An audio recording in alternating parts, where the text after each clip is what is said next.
Attention, attention, all personnel. Incoming podcast. This is MASH Matters. Welcome to MASH Matters, the podcast that celebrates the greatest television series of all time. My name is Ryan Patrick, and I am joined, as always, by my friend Jeff Maxwell. And Jeff, I think we should go ahead and let everybody know that you might be a little cranky this episode. Why do you want them to know that? What's the big deal? I feel like we should address it right out of the gate so the people aren't listening and thinking, man, does Jeff sound extra surly today? I wonder what's going on. I don't know. Yeah, fine. Good. Fine. Okay, let's do it. It's okay. Go ahead. Okay. Well, you recently purchased a new pair of headphones. Yes, I did. And they're not living up to your expectations. What? Yeah. Hello? I said they're not living up to your expectations. Yes, I'm living up. I'm living it up right here in sunny Southern California. We're having a good time down here with all the skunks and the coyotes. A coyote just ran past our house a little while ago. It was really nice. They're very beautiful animals, but they eat everybody's pets and little squirrels and stuff. And one was in our backyard. He leapt over the fence, and they're pretty, but they're a little scary. They're a little unnerving when they run down the street. This could be a long episode. So one recently came up, and we sat down. We talked. He was having a hard time with his paws. It's a hard life as a coyote. Right. Well, there's this roadrunner he keeps trying to catch, too, and it's darn thing keeps eluding him. Exhausting for the poor animal, for God's sake. Yes, I have new headphones, and they're not the best. I'm not all that crazy, but they're very tight, and they're not as adjustable as the old Sonys were. But Sennheiser, which is a very good company, if Sennheiser executives are listening, it's okay. I can hear, but not quite as good as the Sony. So anyway, but I'll probably get used to them because I threw the Sonys away, so I have to. Yeah. Well, is that it? Are we done? Yeah, no, we're just getting started.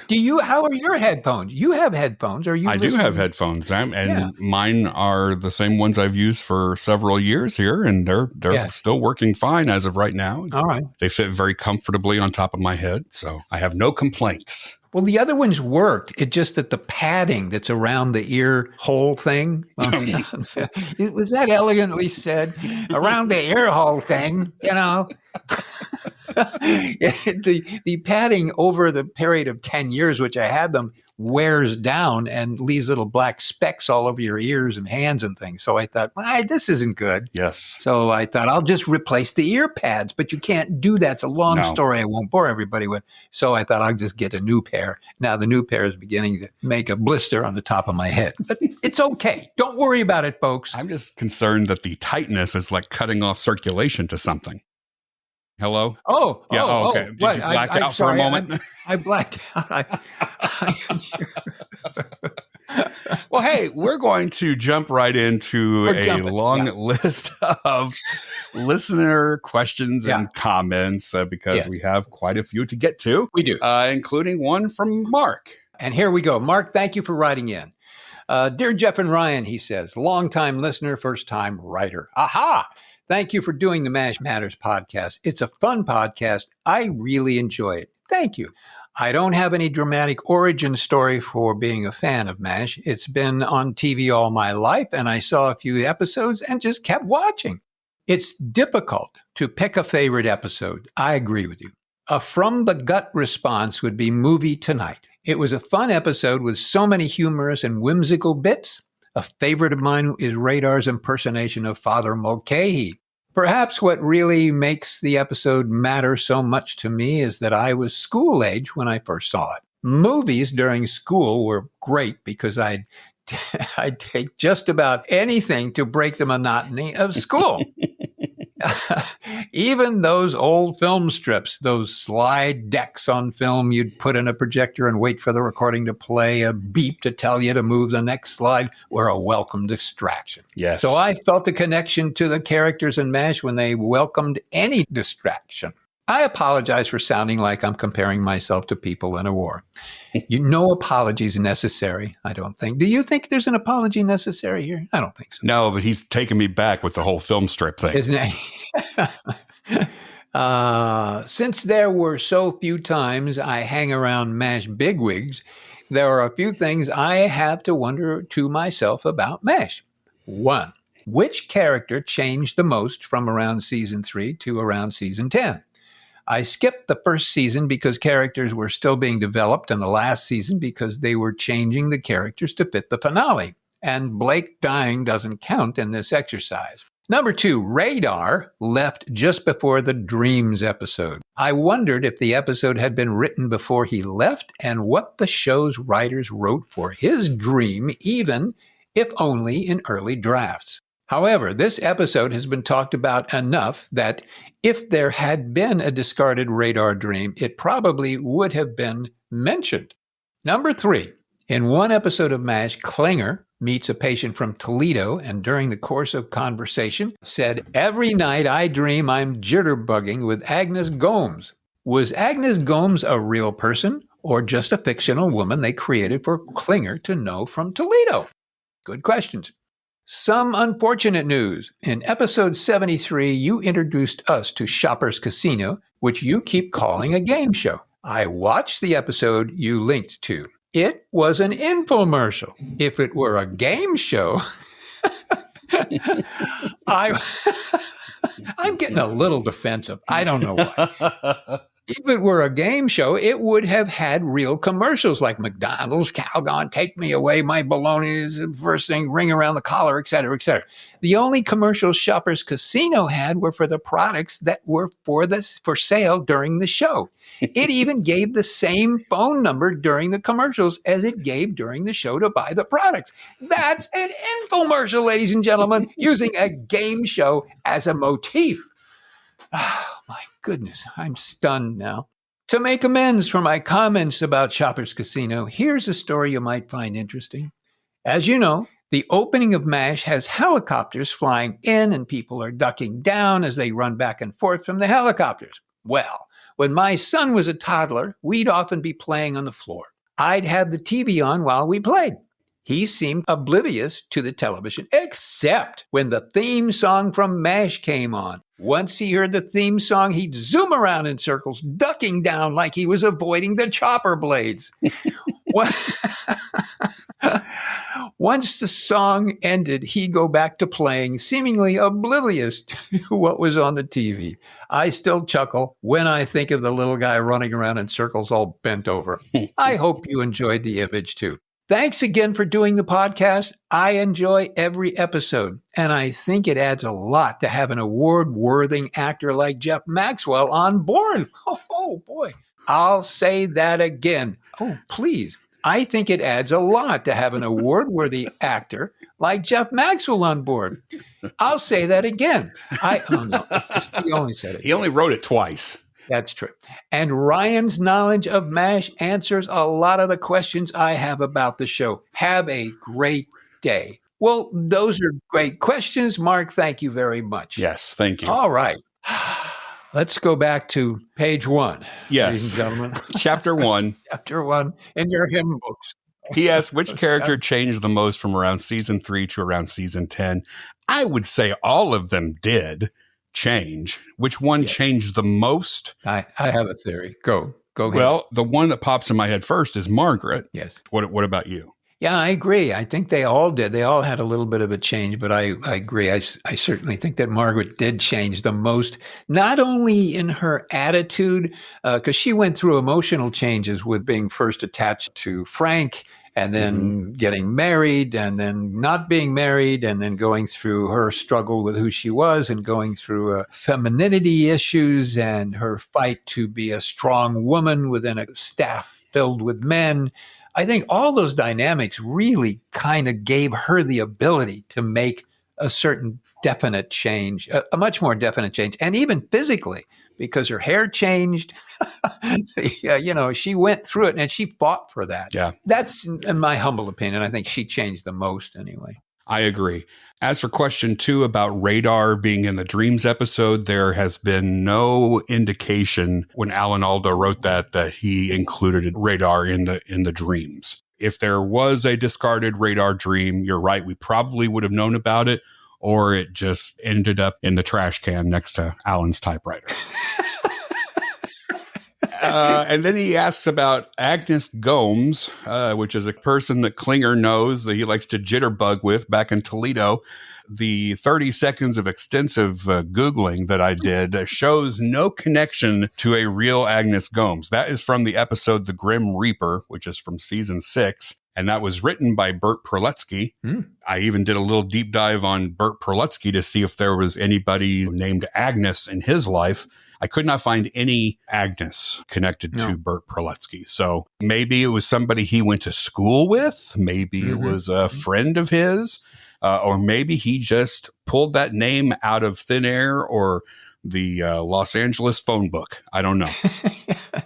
Well, if Agnes is listening in Los Angeles or Toledo to this podcast, please give us a call. We'd like to know what you're up to today. Maybe somebody said something about, well, imagine Agnes Gooch. Whenever I see Agnes and a G, I think of Agnes Gooch. I don't know why, from that other play.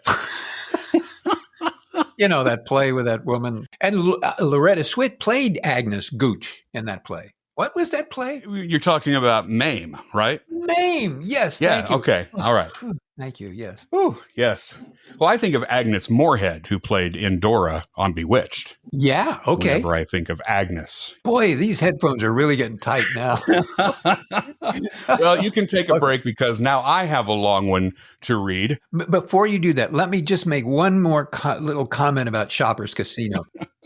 Yes, Mark, I knew it was an infomercial. I got it, but they paid me a decent check. And they said, pretend it's a quiz show. I went, give me another check. Okay, great. And then I pretended it's a quiz show.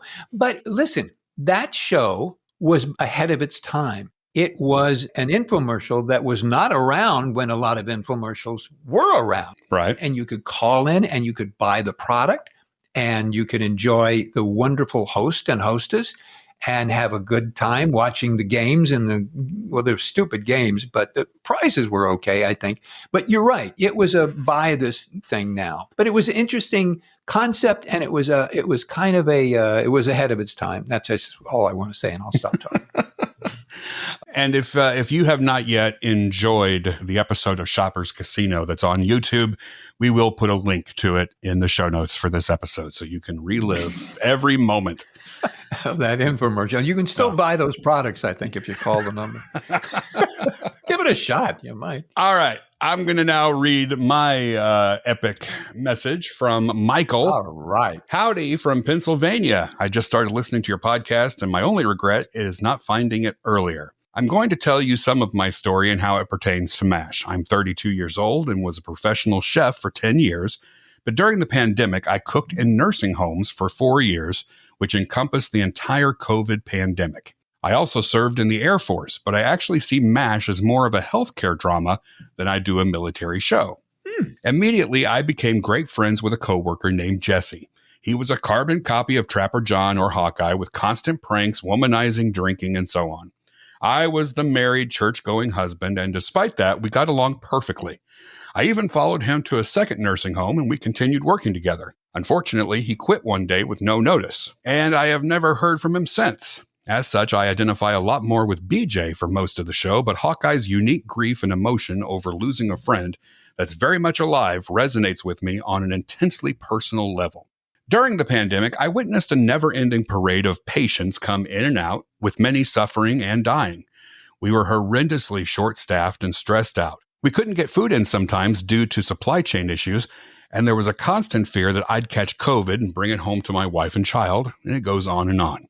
After 4 years in healthcare, there's virtually never a moment in the show that I can't relate to in some way. We weren't being shelled, but we were all at the center of this worldwide problem that we all felt hopelessly small in.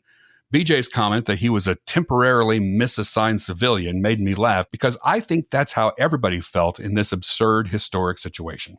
About 2 years into this experience, I discovered MASH because it happened to play on the television in our break room around the time I happened to take lunch, which allowed me to get a few seasons in quickly, and it spoke to me on a deep and personal level. The way Hawkeye grieved Trapper's sudden disappearance.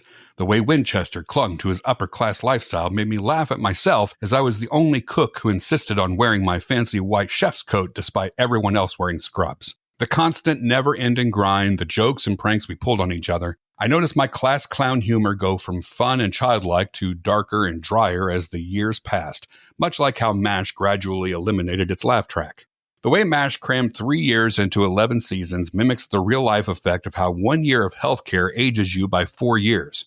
That's a common joke in the industry. The revolving door of new characters due to the high turnover and how it always seemed like we got the opposite of whoever came before. Even the little moments like Hawkeye and Margaret staying up late into the night doing inventory. The scene where Father Mulcahy quotes the book of Job to the grieving soldier came while I was literally crying in the break room over some patients that I had become close to who died of COVID. I even ended up requisitioning some of the dark jokes and conversations about patients in our medical facility. At every turn, it felt like MASH was real for me and was constantly helping me address emotions I was feeling from my real-life experiences in healthcare. My wife and I are making plans to watch it together to help me talk about what happened during that experience. Just like Father Mulcahy after MASH, I was depressed and drank heavily. But I've gone on to get sober and have been volunteering helping others. On a final note, I love that there's a cookbook to make the argument that Igor was secretly a great cook, because I bet he was. My food got complaints all the time, and I promise you from the bottom of my soul that I always did my best. There's only so much you can do with limited ingredients from the lowest bidder. There were also moments where I had family members come up to me and tell me the previous night's meal was their loved one's last, and they loved it. I still get teary-eyed thinking about those moments. I never watched MASH as a kid, and yet it helped me process and heal. MASH really does matter. Wow. Could you read that again? Howdy from Pennsylvania. I was just listening to your podcast. Oh, that was very interesting. I was moved by that. I was too. And interesting, he said, but I actually see MASH as more of a healthcare drama than I do a military show. That's an interesting comment. I'd never heard that. Yeah. And I'm not making fun of this because I was very moved by what he said, but there's a lot of conjecture that Igor's food was the last meal that someone had as well. And I don't know if it's the same reason. Don't think so. But I've heard that. Okay. Well, let's move on. And the good news is those are the 2 longest messages we'll be reading today. Oh, shucks. I was just getting into that. Okay. From Kimberly, a Patreon VIP, I am saluting. Having just found your podcast in January, I was delighted by the first episode with Mike Farrell. BJ is by far my favorite character and was delighted to find out Mike wrote a book way back in 2008. I just finished the book, Just Call Me Mike. Without the podcast, I would never have known about it and would have never thought about reading it. His book has given me a lot to think about and a lot to research regarding Central America and human rights. I thoroughly enjoyed reading his personal story and now watch scenes with BJ with more discerning eye and appreciation. I hope you are both well. Why, what have you heard? Okay. Thank you for what you do for the MASH community. Well, Kimberly, thank you very much. And I concur. I did not know about the book until we did that episode either. And it was quite enlightening. I just wonder if we're turning so many people onto books written by the MASH cast. Should we be getting some kind of cut for that? Yes. Margaret, come in here. Would you please make a note of getting the cut from the cast of MASH? Right. Do that Monday, all right? You're right. Right. I mean, come on. Oh, yeah. She didn't know about it until she listened to our podcast. Exactly. We're just lining Mike Farrell's pockets is all we're doing on this podcast. Just kidding, Mike. We love you. Yeah. Okay. Rena says Gary covered his receding hairline with his trademark cap. How come nobody thought about Alan Alda's gradually graying hair? Very understandable over 11 seasons, but less so over 3 years of war. Besides, who can reasonably believe an older draftee? Why didn't anyone suggest hair color? Well, Rena. yeah. As a performer who takes great pride in his hair, Yes. Jeff, do you have any insight into this? Well, yes, I thank you for acknowledging that I do take great pride in my hair and trying to hang on to it as much as I can. Yes, well, I don't know. The color thing, I don't know. I was just concerned about how the bouffant looked on me. Right. Yes, So that's true. the color was not so interesting. But yeah, his graying hair. I mean, I thought certainly he looked very good. Yeah. It was charming, I thought. I'm going to come to Alan's defense here. I have no problem with it because you have to imagine, as it was so eloquently stated by Michael in his message earlier, that time was very intense and stressful. So the fact that his hair was going gray, it's a legitimate after effect of the stress of war. If you will look at pictures of presidents, look at their portrait on day one and look at a portrait at the end of their term, and they look like they've aged 20 years. Right. Yeah, really. Because of the stress and just how much they go through.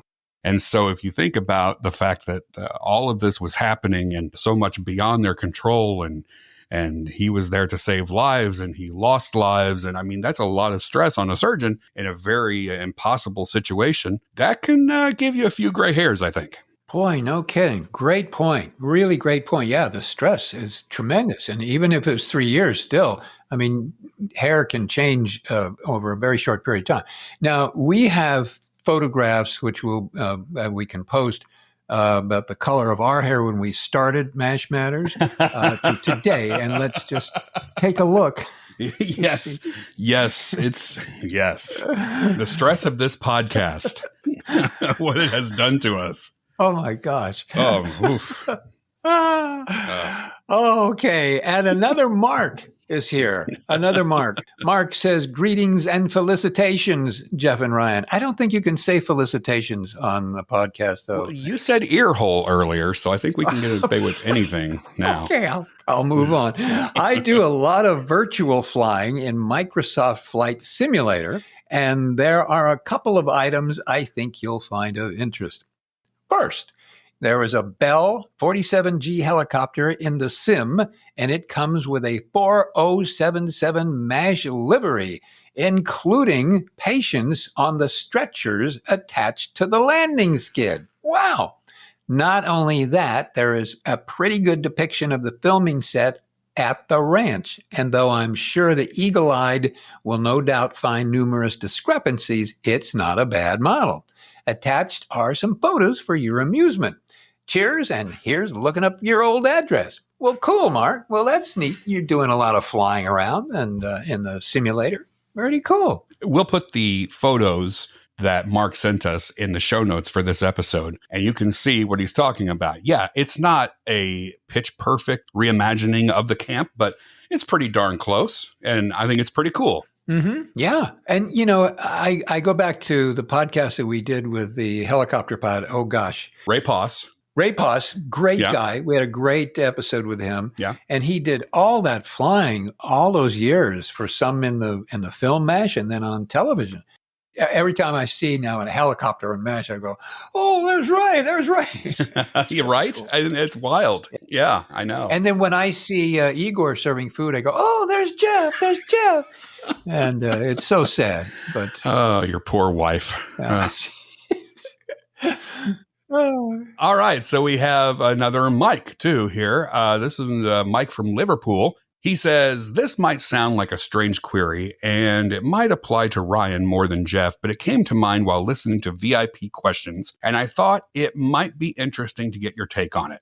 I started an acting class, which has been insightful and really enjoyable. We had a scene to work on where my character is word vomiting, to use the phrase that was on the page. While reading this particular paragraph, it reminded me of Alan Alda in The More I See You, where Carly tells Hawkeye that he proposed himself into a corner after he was having a conversation with himself, but she was still in the room. So I used that in starting the scene by pacing back and forth, talking to myself and not looking at my scene partner until their character is meant to laugh at mine for the neurotic behavior. Thankfully, it worked well, and those in the room seemed to enjoy it. I was wondering, Ryan, if any of the acting roles that you've had, has there ever been a time where you used a particular MASH episode or scene as an inspiration for it? Or Jeff, in your case, if any of your other roles after MASH that you used anything of Igor as inspiration and or a particular MASH episode or scene. I hope all of this makes sense. Thank you to you both for continuing to make a fantastic podcast while making so many fans of MASH happy. Interesting question. Thank you, Mike. Interesting. Yeah. There's not a particular scene or episode that I would draw from in some of my performances on stage, but I do steal a lot, especially from Winchester. Charles, of course, my favorite character on the series, and there's something about that character I love, love the pomposity and the confidence of Winchester, even when he is wrong. He's very confident when he's wrong. There's just something about him. And I have used him as inspiration for many roles that I have played. If the character is pompous or is from high society, I, in a heartbeat, will draw from Charles Emerson Winchester III. Ah, cool. Interesting. Yeah. Well, why not? He was terrific. Not only, great character and a great actor. So, hey. Yeah. Going to steal from the best. Borrowing. Or, as you said earlier, requisitioning. Yeah, right. Yeah. I don't think I've ever stolen anything from MASH to use other places. I have stolen things from people that I brought to MASH, however, stolen things from other actors that I brought to various moments in MASH. Oh, okay. And in other facets of my show business career and acting career.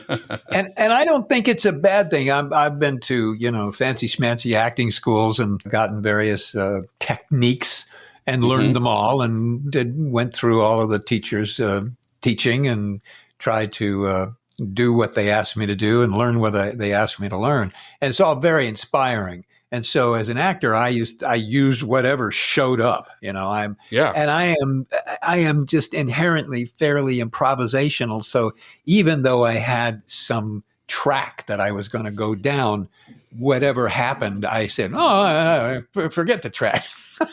There's a duck over there. Let's play with a duck.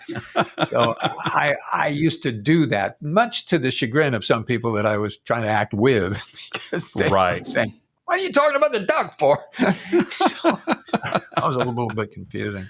But hey, as an actor, good for you doing an actor thing. That's great. It's a fun thing, isn't it, Ryan? Yeah. And you're a terrific actor. You've been doing a lot of stuff. How do you feel about what he's saying about his doing that? No, I think it's great. I love that actors can be inspired by other actors and find moments that help them. So if that particular scene from MASH helped him in that situation, as it appears that it did, I think it's great. Yeah. And I've said this before, but I think what you're doing is the purest form of acting, because you're not necessarily doing it to get on a series or do something. You're doing it because you love the craft and you love the art and you love the work that acting gives you. And I think that's marvelous, because it does. It's a very, very soothing, nurturing, inspiring, irritating sometimes things to do. Wait a minute. You're saying I'm not going to get a series out of this? Margaret, did you come in here, please? What the heck have I been doing this for so many years? So then? The next one is Sean, and Sean says, "No, we'll get you that series." Okay, go ahead with Sean. All right, Sean says, "I had an idea for a reboot of MASH. Do a prequel. Follow the lives of all the characters before they got together in Korea and became the 4077 MASH. Do you think this could happen?" It's going to happen, and it's going to star Ryan Patrick. This was a surprise, Ryan. Surprise. This is your series. Here we go. All right, let's do it. I like it. Could it happen?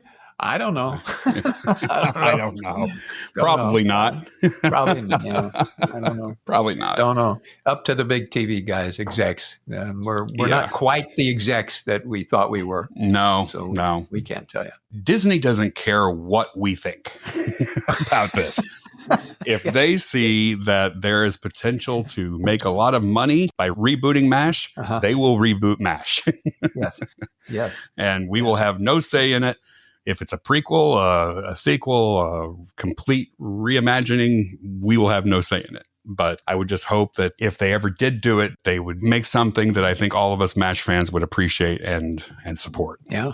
And if Disney ever hears about us and decides that we can no longer do this podcast and they're going to take us off the air, I hope they do. Disney would never do anything like that. No, they wouldn't do it. No, of course. I'm never. making this up. That's a stupid idea. Ridiculous. Okay, moving on. Peter from Toronto says, thank you, Jeff and Ryan, for all the effort you put in to entertain us, loyal listeners, every other week. I recently rewatched the last episode of the first season, Showtime, and it showed Radar doing a wild drum solo during a USO tour. Can you tell me if that was really his drum work or if it was just made to look and sound like he was really playing? Well, Peter, that was really Gary Berghoff playing the drums. Mm-hmm. He was a very good drummer. Yeah. In fact, he made a jazz album. It's called Gary Berghoff and his Mardi Gras Celebration Jazz Band, and the title of the album is Just for Fun. We'll put a link to listen to the entire album in our show notes for this episode 143. But here's just a little snippet.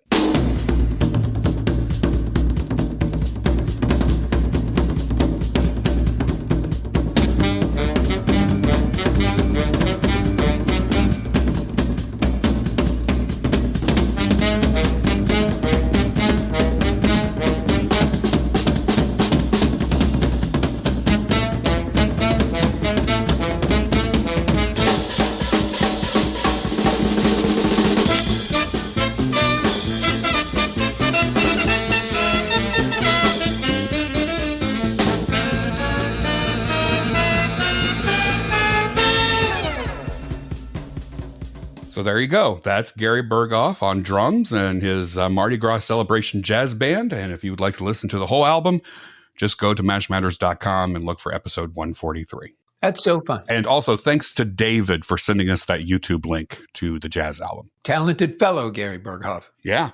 You know, he also invented a couple of fishing products that he was very involved in marketing. I don't remember what they were, but they were really supposed to be good. I'm not a fisherman, so I don't know, but he is, and he did, and it was pretty cool. He's also an artist. Yes. He's a painter. Yeah. He's a Renaissance man. He's got so many talents. Absolutely. He's a nice fella. Yeah. And Jason, who's also a nice fella, says, hi, Jeff and Ryan. Rewatching Captain's Outrageous and noticed in the scene where Major Winchester is pouring whiskey for Rizzo, the bottle is Ezra Brooks. Although we think of this as an old brand, it actually wasn't introduced until 1960. So here is an example of another anachronism in MASH. But that's okay. We watch the show for laughs and not for historical accuracy. Well, thank you, Jason. That's one that I have never noticed. So I appreciate that. I'm not a big whiskey drinker, so I was not aware of Ezra Brooks and when it came out, but that's interesting. Now, that leads to our next letter, which is actually a long one. So you and I are going to tag team this one. All right. This is from Bryn in Australia. Greetings from Australia. My friends call me Wedge, but my MASH nickname is Sketch. Okay. I'm so glad I found your podcast. I only started watching MASH last year and have been obsessed ever since. I don't know anyone in the fandom, so it feels like being in a community when hearing others sharing my passion. I am still catching up, but after hearing the second episode about continuity issues, I wanted to write you both. However, to answer the first question, MASH matters to me as an example of love, kindness, and hope prevailing in the hardest of times. On a personal level, I have struggled with mental health since my mid-teens, I'm 32 now, and was in a bad place when I found MASH. It might be silly, but I ordered my own dog tags and wear them to remind me to keep fighting my war like they did. I love that. Now, on to the continuity. I love exercising my creativity to try to explain these conflicts, and I wanted to share them with you and see what you thought. However, I don't touch the time-related ones. That's just an anomaly of the universe. So Bryn and by the way, Bryn gave us more than what we're about to read here.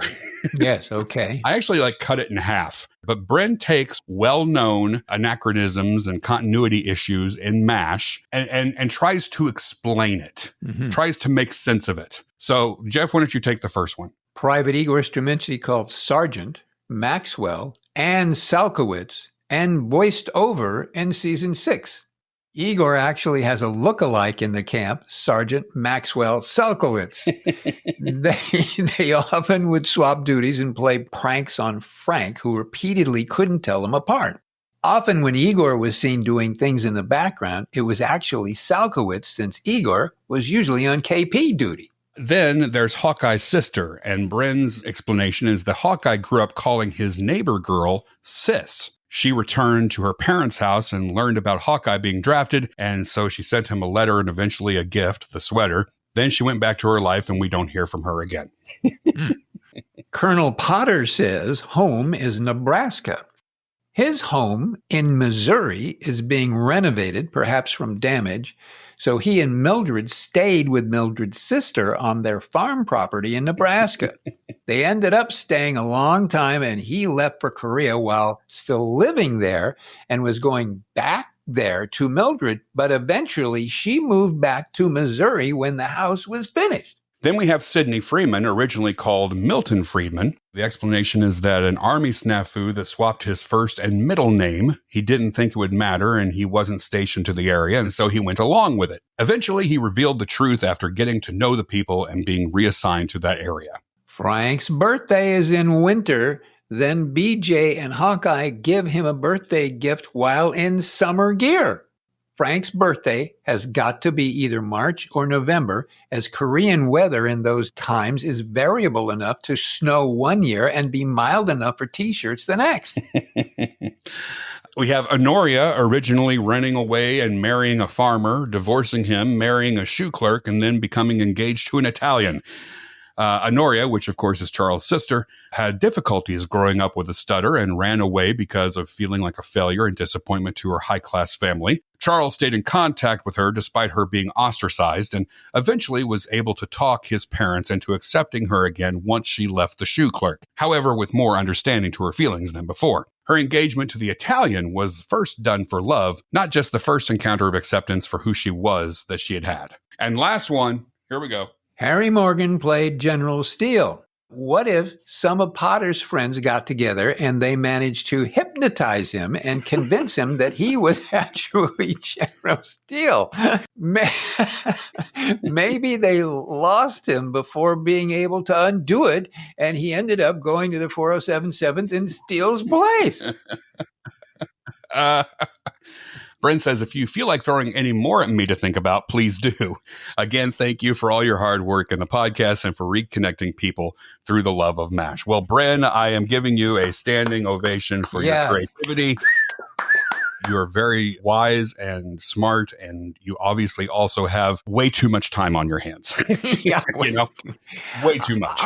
I have to admit, listening to this stuff, and it didn't hit me until about the middle, but listening to it now, I wonder if there's an attorney or a law firm out there to think about perhaps a class action lawsuit against MASH for fraudulently trying to get us to believe things that simply weren't true. I don't know. You'd have to be a law firm to figure it out, but it could be class action. Something could happen. I just fear that you would be named in that lawsuit because you were part of it. Let's move on. Salkowitz. I still don't get that Salkowitz thing. There was a guy that we looked a little bit alike. He did do things. It's you, though. It's you. You were Salkowitz. I'll shut up. Hey, and Jamie says, Dear Jeff and Ryan, I've been listening to your podcast for quite some time, and I'm almost caught up finally. Anyway, after learning that Jeff isn't too happy about Igor becoming a pig farmer after the war, I thought of another suggestion for a job. He could be a food critic. I like that. This way, he gets to give his own opinions and feelings about the food for a change. Thanks for doing this podcast. I'm entertained by it. Well, I hope so. Thank you. Keep up the good work. Hey, Jamie, great idea. I'm in. All we got to do is shoot that scene one more time. It wasn't that I wasn't that unhappy about being a pig farmer. I was that unhappy because I didn't have more to say, basically. Oh, I went, okay. Yeah. Big So farmer and if you describe the had farm. a monologue of how you were going to farm pigs, that would have made it better? Exactly. Thank Okay. you. Exactly. Gotcha. Yeah. We'll work on that. Thank you. Shaban says, "Hi, Jeff and Ryan. Thank you so much for your Match Matters podcast. I really enjoy it and look forward to each new episode. Igor has always been one of my favorite MASH characters. I suspect the wardrobe department must have been partial to him as well because he had the best Hawaiian shirt, the bright blue one. I hope Jeff got to keep that one. Anyway, one of my favorite things about MASH are all the Colonel Potterisms. Expressions like cow cookies, bull cookies, mule muffins, mule fritters, horse hockey, balloon juice, buffalo bagels, buffalo chips, pony pucks, and pigeon pellets are much more colorful and dramatic than any four-letter expletives. I use them all the time. And then there are Colonel Potter's reactions to bits of good or bad news. Hot hush puppies and great logs of Limburger. They just don't write them like that anymore. Thanks again for all your hard work on the podcast." That was great. Thank you. That's great. I love Potterisms. Yes. So, Jeff, Yeah. did you get to keep the bright blue Hawaiian shirt? No, I did not keep it. Oh. Yeah, I'm sorry I didn't get to keep it, but I think they burned it because I don't think they ever washed the thing. 9 years.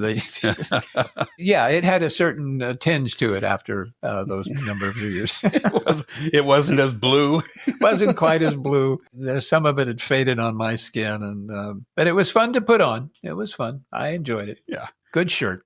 Okay, and since we started with a really long message, I thought we could end with a really short, sweet message, Jeff. Short and sweet. Emma says, "Dear Jeff and Ryan, I'm 12 years old. I love watching MASH and also enjoy seeing Igor." Thank you, Emma. "I've been listening to your podcast when I walk my dog. I was wondering, is the MASH cast really that funny as they are on the show?" Yes, they are.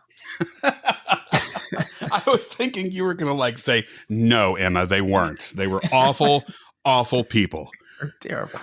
No, they were hired because they all have an inherent sense of humor inside them, and they're all really good actors, and they can bring out that sense of humor and make you laugh. And we all made each other laugh when we were standing there. So yes, while you're walking your dog, Emma, know that the entire cast was as funny as they are in this show. And thank you for watching it, and thank you for enjoying Igor.